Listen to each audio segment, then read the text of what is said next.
And hello, everybody, and welcome to Two Guys Talking Sports. I'm Pat McDonald with Choice 102 and Radigan Media. He's Tim Burney with the Sports Reports. We're here for episode 23.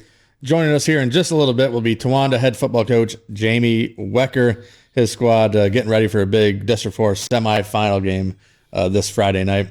Tim, let's talk District 4 football. Quarterfinals for some divisions last week, semifinals for others. Let's start in AA. Everybody's looking forward to this semifinal, but we'll start with the quarters. Troy rolls along 63-27 over South Williamsport.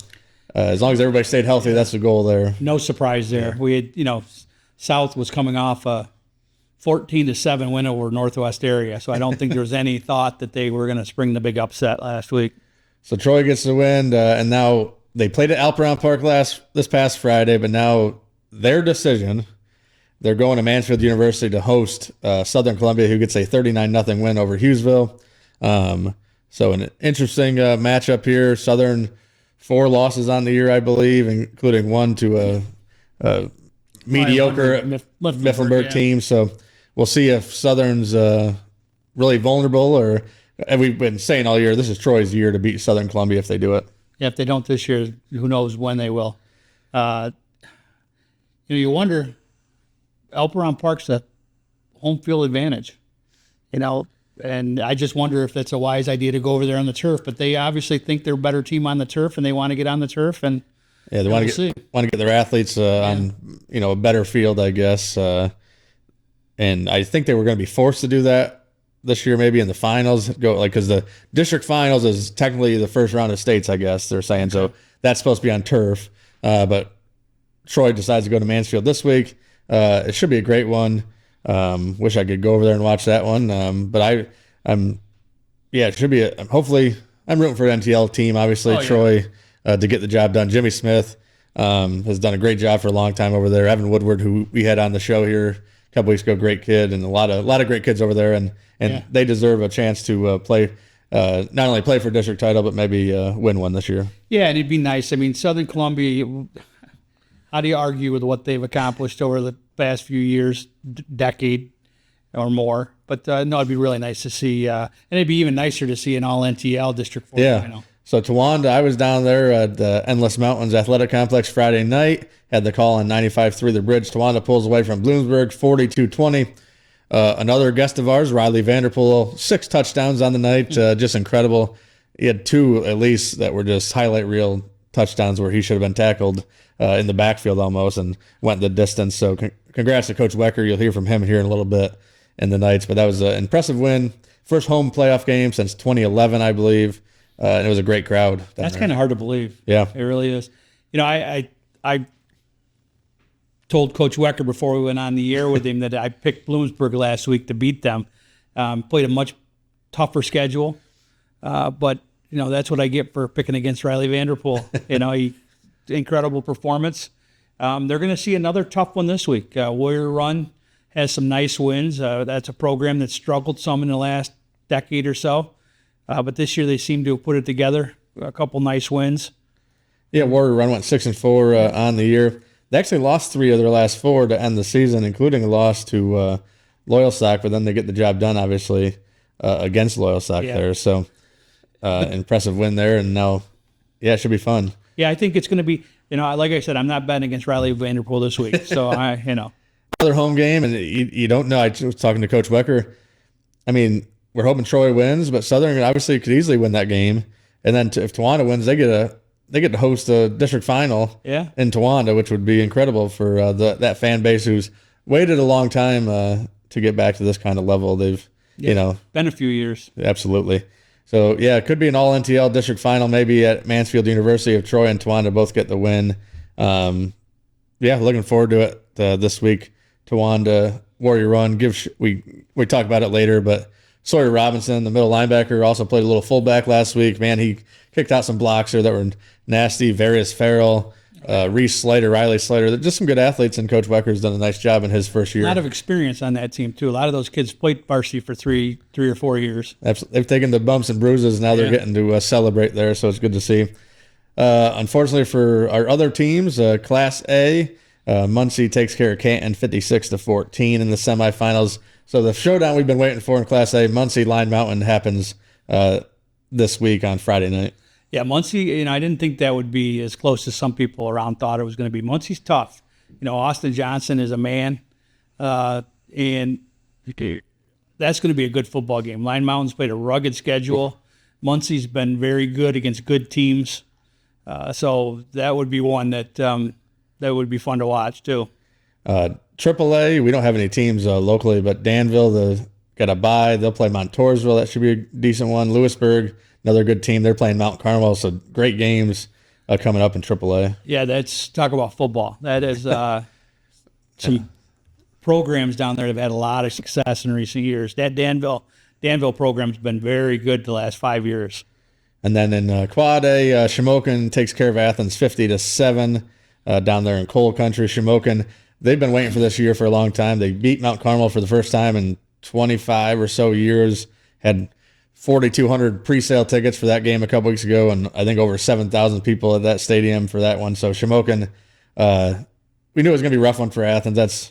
They're young. Well, it was 16-0 late in the second quarter. Yeah. There was even a halftime. I can't remember exactly when, but they Athens played them tough for quite a while, and then it just kind of snowballs. And once that momentum gets rolling with a good team, it's tough to stop. Yeah, so now Shamokin will take on Jersey Shore in the finals.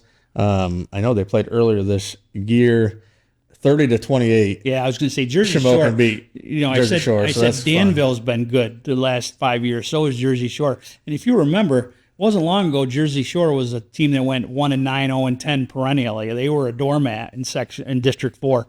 And the last 5 years, I think they've got a couple state titles or been in the finals. State semis or finals, yeah. So I mean, it's been a pretty good program down there for the last 5, 6, 7 years. Absolutely. So that should be a fun one. Shamokin, Jersey Shore. Like I said, a 2-point game last time. I kind of wish we could be in all these different places to watch these games. It's just going to be fun. District 4 football is always fun to watch, and we'll see who the finals are happening this week in A and Quad A, right? And then semis this week in AA and Triple. So fun to watch. Speaking of District 4 playoffs, we had volleyball last week. Athens hosting A and AA, right? Yep. And Northeast Bradford gets another championship. They beat Canton 3-0 in the finals on Halloween night there. It's 2 in a row, after a lot of years without any. So it's doing a nice job over there with the program. Then Wellsboro, a 3-2 thriller win over Troy at Athens on Halloween night. So congrats to the Hornets. They get the job done there. Upset there. Troy had beaten them twice this year, and Wellsboro went in playing very well and got the 5-set win. And you made the trip down to Williamsport High School. Athens, unfortunately, couldn't host their own district final, I guess. So well, they could. Yeah. But they chose to, with Corey Mosier being the volleyball coordinator, chose to be fair about it. I'm not sure why, because Williamson never was. Williamson, they hosted volleyball for years, and they were always in it. So, but it was a good match, good competitive match. I thought Athens was the better team. Shamokin played a very defensive style. They just got the ball back over. They were good at that, though. They were very scrappy, and Athens made a lot of unforced errors. If they had played their game, I think they could have won that pretty. So that was a 3-2 match, right? And it was 16-14, maybe. Or Athens was up big was down big. Excuse me. They were down 13-4 and came back and went ahead 14-13. Wow. They served match point. It might have been 12-4, but they went ahead 14-13 and had a match point, served a match point, and ended up losing 16-14. Cross country, the season now complete, as they just had states down in Hershey, like they always do. Obviously, our top finisher, I believe, Northeast Bradford's Creed Dewing. Newsflash, his 10-year varsity career. Yeah, he's 4-time state medalist now. Third straight top 10 finish as he takes 9th place, and the Panthers take 6th as a team down there in Hershey. So great. I mean, he's just been incredible for forever. Seems like he's been there a long time. Yeah, and I just that's a sport that I don't get. I don't understand the appeal, but that's just me. But we had Chris Manning on last week, who loves the sport and is a runner. But anytime you can place at the state you can win 4 state medals. I don't care what sport it is. That's a hell of an accomplishment, especially in Pennsylvania. I just keep thinking there's a video on social media of lady on the porch. Some sees people running by and they go, "Why are you running?" "Oh, on purpose." "Oh, okay." That's but yeah, they're great athletes, and they do. That's a tough season. I mean, you're not only running, a lot, but in the cold, especially as I was at Hershey for a few years covering that states. I don't think there's ever, seems like there's never a nice day on there. Maybe there was they this always week. run them in the morning. Yeah. They can't wait for the frost to get off the ground. They got to run them when the frost is still on the ground. Who are some of the other athletes there for cross country? Sarah Bronson was there for her fourth trip to states, Athens senior. Had her best place finish, or not, didn't place, but her best finish 51st. Graham Wank, sophomore, his second trip to states. Apparently he had been ill earlier in the week, wasn't able to match what he had done as a freshman. A few other runners down there. NCL was pretty well represented. Awesome. Well, we will be well represented, hopefully, in the district finals coming up. And right now we're going to throw it to our interview with Towanda head football coach Jamie Wecker. And joining us now here on Two Guys Talking Sports is Towanda head football coach Jamie Wecker. How are you doing tonight, Coach? Doing great. How are you guys? Doing really good. So, Coach, your second stint as the head guy here at Towanda. The first time you replaced Coach Dossie, things were a little rocky for you. This time, a heck of a year. 9-2, heading into the district semis. What's been the difference? Did you learn a lot the first go through, or? Well, the first go through, we lost our starting quarterback the first quarter of the first game against Lewisburg. But, that was back when they had Brandon Smith and, some real studs. And then my last year, 2015, we lost our quarterback before the first game. So those 2 years we struggled. Now 13 and 14 weren't so bad. We played pretty well, but if you remember back then, our league was real strong with Wellsboro, and North Penn was real strong, and South Williamsport and all those guys. So learning, you always learn stuff. But I think the big thing is we just got a lot of ball players, a lot of kids who are working hard. They put the time in the off season. They've really bonded as a group, bought into what we're selling them, so to speak, and we're starting to see the results on the field. You can't really talk about your team without talking about Riley, right? 6 touchdowns the other night. Have you seen a performance like that before? It's been a long time if I have, I'll tell you that much. That was pretty impressive, yeah. And the thing with him is when he's not on throwing the ball as much, he makes up for it with his legs and vice versa. So, but we can't forget how well they blocked in front of him Friday as well. Our O-line really dominated. That was the only second time I saw you this year. Mm-hmm. Is that play with Sawyer Robinson going in the backfield to been in the back of the playbook, or is that something you pulled out special for playoffs? We used it a few times. We've used it where he's a heck of a blocker, so we bring in another offensive lineman, and then I think it's probably pretty scary to have some defensive lineman stand there and Sawyer Robinson running at you. He seems to clear a path pretty well. I told Coach Larkham, our offensive coordinator, we should put Various Farrell in there and just go 2 backs and just run everybody over, but he hasn't done that yet. So. We'll see if he does Various. He's obviously a beast up front, right? So how big is that to have that kind of force up there on your line? Well, it's great both sides of the ball. Defensively, we're running a 3-5, and when we put him in at nose, between him and then Sawyer behind him as the middle backer, that pretty much takes care of the middle of the field. So that gives us a lot of freedom to do other things with our other backers and their outside guys. It really frees them up. So, we talked a little bit about Riley on the offensive side of the ball, but he's kind of a force for you on the defensive side too, as well. Yeah, he's more of he's more of a strong safety, outside backer mentality type kid. He's playing free for us. He's a heck of a ball hawk, and he tackles like he's a linebacker. So he really, it's the best of both worlds. He comes up and supports the run real well. Does a nice job defending the pass. How would you the last couple years we've kind of been waiting for this season, and I'm sure you have been too. It's kind of come together. Everything's kind of come together for you this year, would you say? Yeah, beginning of the year, of course, we didn't have Riley for the first 2 games, but it took us, probably September to really get, come together as a team. I think the Canton game around halftime, I think that second half of Canton, we sort of really started to believe in what we're doing and starting to trust each other. And I think since then, we've improved every week. How big was it, playing without Riley the first 2 weeks? How big was it for the rest of these kids to go and say, hey, we can win a game without Riley and we can be competitive without Riley? Yeah, I think it was huge, and not just without Riley, but with a freshman quarterback too. Right. So yeah, and freshman free safety, he replaced Riley on both sides of the ball. And we're lucky we have some skilled, young kids. I mean, you can see it now. Reese Slider, who replaced Riley as the quarterback, he's an important part of our offense. He has been throughout the season, and he's one of our receivers. Does a real nice job for us, and we have some other young kids that have, really helped us out in different aspects when we needed them. Yeah, talk about Reese, that first touchdown run for Riley. Reese did a heck of a job just staying with that play, and he provided what ended up being the last block to send him to the house, right? And it was a real smart block, too. If you notice, he didn't really block him, but he shielded him Yeah. because he didn't want to hit him in the back. So he sort of just got in front of him and didn't allow the guy to get to Riley. That's a really mature play for a freshman.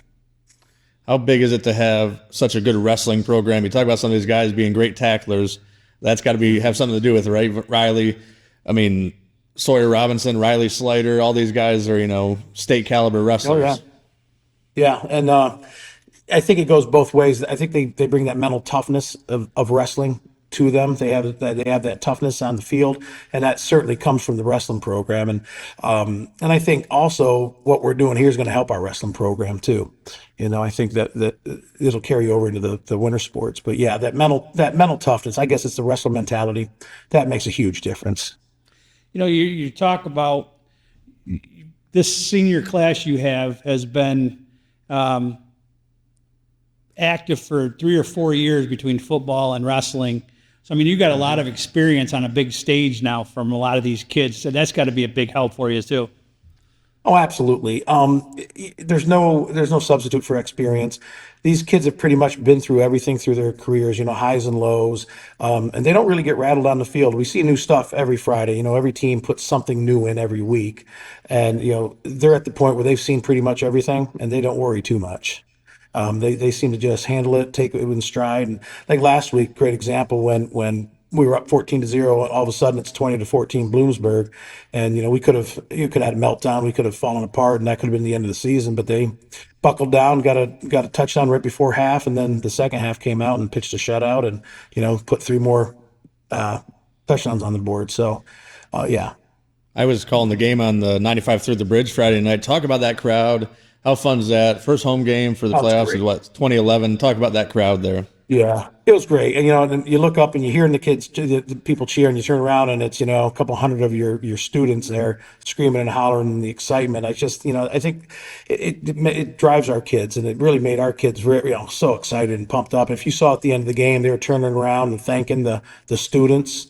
And, the other thing, what it's doing is brings our school community closer together. The kids are supporting each other, brings a certain excitement into the school, and I think it makes school more fun. And the funny thing is too, is you don't think about a lot of these things, but my favorite venue around here is Old Waverly Memorial Stadium. But I'm telling you what, your complex down there is beautiful, and it's as nice as there is around here. Yeah, no doubt. I graduated from here in '91, and I coached, Memorial Park. I loved Memorial Park, and I'll be honest with you, I was a little bit sad when they decided to build a stadium here. I wanted Memorial Park to be redone. The minute we walked on this in 2000, I was like, yep, oh, this is okay. This will work. And yeah, it's a great complex. I think the setting's perfect. You got the beautiful views of the mountain on the other side of the river, and you sort of walk down from the school into it. It's just a cool setting. They did a great job. I was so happy they didn't put a track, around it, because it really makes it that much louder. Athens has a beautiful facility. Other schools have beautiful facilities, but it feels like our crowd is right there. Yeah, the track definitely puts you far away in the stands. Sure, How absolutely. big is it to have that home field advantage? That number 2 seed's huge, right? And then you get a win this week. Yeah. You don't know what's going to happen at Mansfield University, where you could be the top seed going into the finals, right? So how big is that? Yeah. Oh, it's huge. And our kids have played real well at home this year. They're comfortable here, and like you said, there's a certain atmosphere that you can't replicate in most places that we when we travel. So having this, our kids are lucky. They may not realize how lucky they are having everything they have, and we have such good support. From everybody in the school, and then the fans, and just the way we're treated. The kids, they're really treated well. So it's a great experience for them. Yeah, talk a little bit about this week. Warrior Run has been a fair to Midland program the last 10 years or so, but they looked like they put it together this year. Had some quality wins. Yeah, I mean, and I don't know all the teams down there in the Heartland, but it seems like they just beat the heck out of each other this year.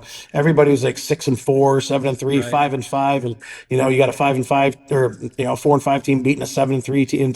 So they're good football teams when they come from that area. They're playing some good competition, so they're going to come up here. They're going to be physical. This team in particular, like I was saying earlier, they run two different quarterbacks. They run a spread, where their run game is not real complex, but their passing game is rather complex. But then they come in with the other kid, and they'll line up with three blockers in the backfield, and they'll just run student body right, student body left, and just beat you. And that's how they beat Loyalsock last week, was with the power running game. So yeah, it's going to be a challenge for sure. Now, for a long time, NTL coaches, even if it might not be true for the particular week, they're going to tell your kids, right? Those teams from the Heartland don't respect the NTL, right? The old no talent league and everything else like that. So do you kind of use that, even though Warrior Run might be praising you guys, but do you use that kind of as motivation? We haven't talked like that. I don't know. Back when I was coaching the first time, certainly the Heartland had the better teams overall. Loyalsock was real strong. Montoursville was real strong, and back when they were AA. And we just take it 1 week at a time. Last week, you're preparing for Bloomsburg. We're not going to prepare for, any of that other stuff. This week, we're preparing for Warrior Run. We got enough to worry about preparing for them.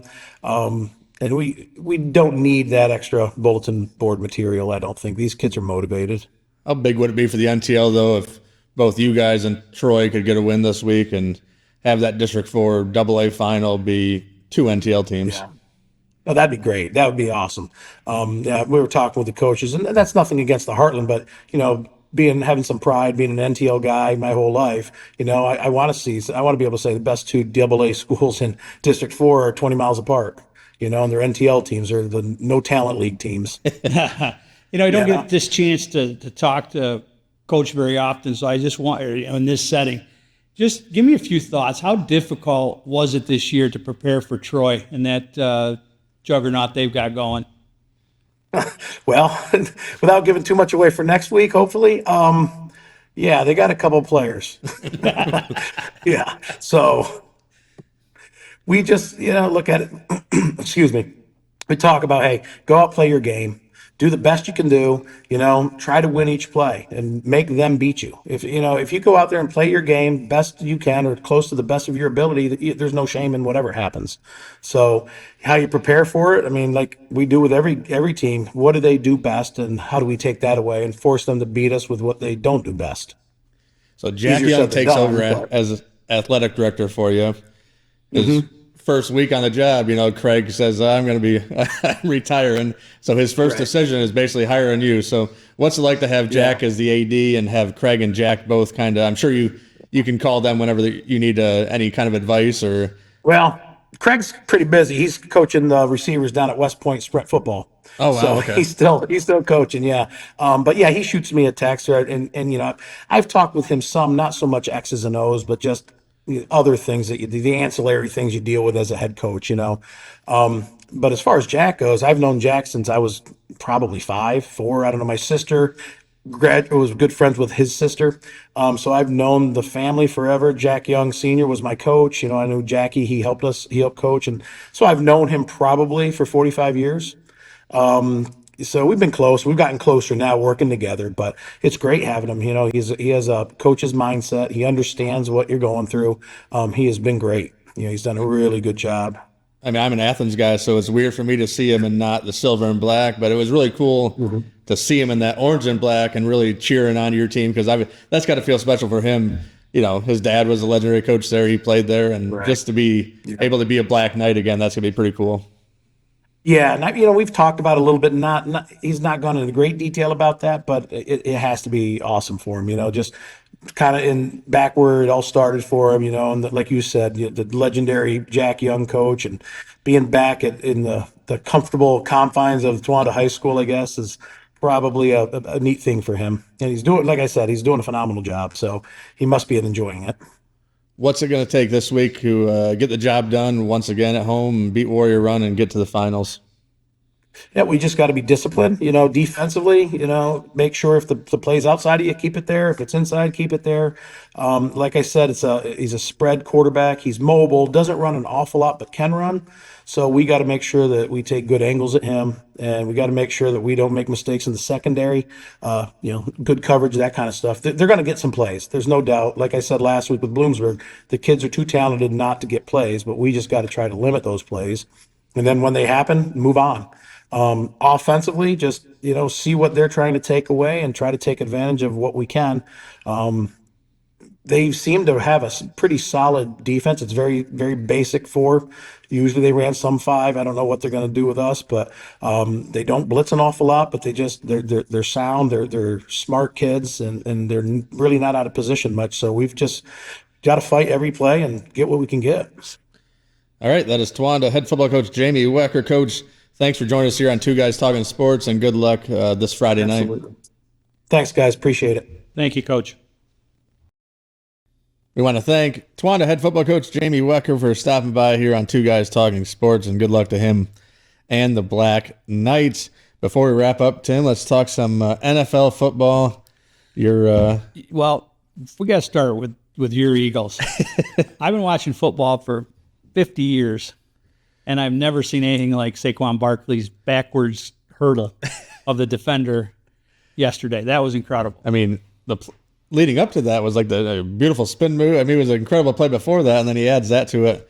And he's, I know, What a signing. What a signing. I got a buddy that's a Giants fan, and it's funny. He has Saquon on his fantasy team, but his fantasy team is called Barkley Sucks. But he's hating it every time. He loved it early in the year when Saquon dropped that pass against the Falcons there to lose the game for the Eagles. But you knew when Saquon got away from the Giants' terrible offensive line and in front of an Eagles offensive line, which is a little bit rebuilt right now with some injuries, but still one of the best in the league. And he's just, he's averaging, five plus yards a carry. And when you mix him in with Jalen Hurts and Devontae Smith and A.J. Brown, and they've been missing Dallas Goedert for weeks at a time, and it's just as long as our head coach stays out of the way, I think the Eagles have a chance. I'm not a big Hurts guy, and I don't think I put him in the category with Josh Allen and some of these other guys who aren't going to win you football games in the postseason. Mm-hmm. But I think you put Barkley in there, and now all Hurts has to do is not lose you games. Yeah, that he's got guys with him that can win games for him. Hurts a couple years ago, he had one of the best Super Bowl performances of all time in a loss, obviously, but. And then last year he kind of struggled, but now it seems to be back. He hasn't turned the ball over since the bye, so 4 or 5 weeks. And that's been his big problem, is turning the ball over, trying to do too much, I think, sometimes. But now that he has Barkley, he doesn't need, need to. Exactly. And it doesn't hurt me that the Cowboys are now 3-5 on the year. They lose to the Falcons, and now Dak. I don't want anybody to get hurt, but Dak Prescott being out too for a few weeks. So Jerry Jones says he still believes in the Cowboys. Well, what happens if the backup comes in? His name escapes me. Same guy that came in last year for him when Dak got hurt. But what happens if he comes in and wins like 2 out of 3, or wins 3 in a row? Because that team's got talent. Cooper Rush, athletes. Right? Cooper Rush, yes. Cooper Rush. And so if what happens if he comes in and wins 2 out of 3 or 3 in a row while Dak's sitting out? And I have buddies that are Cowboys fans. They're not going to win until Jerry Jones gives up GM, the GM role there, because he doesn't know what he's doing. It doesn't seem like. He'll get some good guys, but he's trying to defend himself for not going after. Derrick Henry wanted to play in Dallas. I think he might be from there. That's where he wanted to go, and the Cowboys never called, according to Derrick Henry, who was, other than Saquon, the other best off-season move. The Ravens getting Henry. Yeah, he's got a little bit of Al Davis syndrome going there. Al won some when he was a young buck. And then he got a little bit older. And Jerry, too, obviously, yeah. But Jerry had Jimmy Johnson. That's why the Cowboys forced him out, yeah. That's why the Cowboys won. It was Jimmy Johnson. Yeah, and they won one with Switzer, right, with Jimmy's team. Jimmy's team, yeah. After that, they haven't, they'll tell, we make fun of Cowboys fans a lot, they have to get out the VCR to see their Super Bowl highlights, so. It's like, why is there never going to be a tornado at Cowboy Stadium? There's no touchdowns there ever. But the Cowboys 3-5 on the year, I believe. Eagles, Cowboys this week, so should be fun. Hopefully, you never know though in the NFL. They've got talent. Yeah. There's talent there, and then plus they've had injuries. Parsons is coming back, so it wouldn't shock me to see them reel off a few wins in a row. Your Dolphins, another loss. Tua's back, but 30-27, 60-yarder for the Bills kicker there late to win that game. 5 seconds left. Yeah, Tua played pretty well, and the Dolphins are a shell of what I thought they were going to be this year. They had a bunch of injuries too, and Tua and the Bills are a solid football team, but I don't see the Bills right now in the same breath as the Chiefs or the Ravens. Yeah. And I'll tell you what, the Steelers look good too. Yeah, Steelers looking good.